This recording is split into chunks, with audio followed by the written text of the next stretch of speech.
અમદાવાદમાં દીવા તળે અંધારા જેવી સ્થિતિ જોવા મળી રહી છે. અમદાવાદમાં 75 જેટલી એએમટીએસની ઇલેક્ટ્રિક બસ અને 100 જેટલી ઇલેક્ટ્રિક બીઆરટીએસ બસ આમને આમ ધૂળ ખાતી જોવા મળી રહી છે. આખરે શા માટે?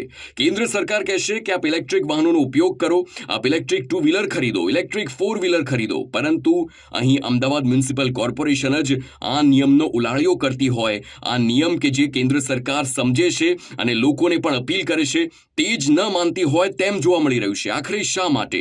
કરોડો રૂપિયા ખર્ચાય છે આ પ્રકારની બસો ખરીદવા માટે, પરંતુ જ્યારે તેનો ઉપયોગ જ ન થાય અને આવી રીતે ધૂળ ખાતી હોય તો સવાલ ચોક્કસથી થાય, કારણ કે આ પ્રજાના ટેક્સના પૈસા છે. બીજી તરફ પીક અવર્સમાં આ પ્રકારે બસોની ઘટના કારણે લોકોને તકલીફ પડે છે. બસો હોય તો તેમાં સીટ નથી મળતી બેસવા માટે, અને એટલા માટે જ મુસાફરો હોય છે કે જે ડેલીમાં એએમટીએસ ને બીઆરટીએસ વાપરે છે તેમને તકલીફ પડે છે, અને તેમ છતાં આ બસોનો ઉપયોગ નથી થતો.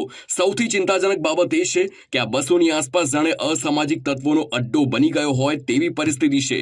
દારૂની ખાલી બોટલો જોવા મળે છે, અન્ય નશાકારક પદાર્થો જોવા મળ્યા હોય તે પ્રકારના દ્રશ્યો હાલ જોવા મળી રહ્યા છે.